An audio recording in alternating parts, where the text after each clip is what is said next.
উত্তরে দম্পতিকে কোপানোর ঘটনায় আরও ৩ জনকে গ্রেপ্তার করেছে পুলিশ। এর আগে আটক করা হয় ২ জনকে। পুলিশ বলছে আসামিরা উত্তরা এলাকায় বিভিন্ন ধরনের অপরাধ করে আসছিল।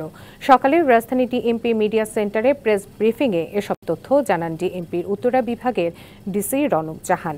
এর আগে সোমবার রাতে রাজধানীর উত্তরায় কিশোর গ্যাংয়ের সদস্যদের হামলায় গুরুতর আহত হয়েছেন স্বামী স্ত্রী। উত্তরায় ৭ নম্বর সেক্টরের ৯ নম্বর রোডে এ ঘটনাটি ঘটে। এ ঘটনার একটি ভিডিও সামাজিক যোগাযোগ মাধ্যমে ছড়িয়ে পড়েছে। কিশোর গ্যাংয়ের সদস্যরা একজনকে রামদা দিয়ে আঘাত করতে থাকেন, তখন স্বামীকে বাঁচাতে এগিয়ে যান স্ত্রী।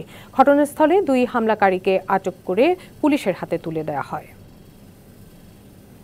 এই যে ছিনতাই গ্রুপগুলিকে যে আমরা ধরেছি, আমরা দেখেছি যে তাদের যে অ্যানালাইসিস করে তারা মূলত হচ্ছে পরিত্যক্ত অবস্থায় বড় হয়েছে, তারা স্ট্রিট চিলড্রেন হিসেবে বড় হয়েছে এবং পরবর্তীকালে মাদকাসক্ত এবং অন্যান্য অপরাধে তারা জড়িত হয়েছে। তাদেরকে আমরা যতই হচ্ছে অ্যারেস্ট করি তারা কিন্তু জামিনে বের হয়ে আসে এবং এবং এবং তাদের বিচার কার্যটা অত্যন্ত কঠিন হয়ে পড়ে, কারণ তাদের কোনো স্থায়ী ঠিকানা নেই, তারা হচ্ছে মূলত ভাসমান।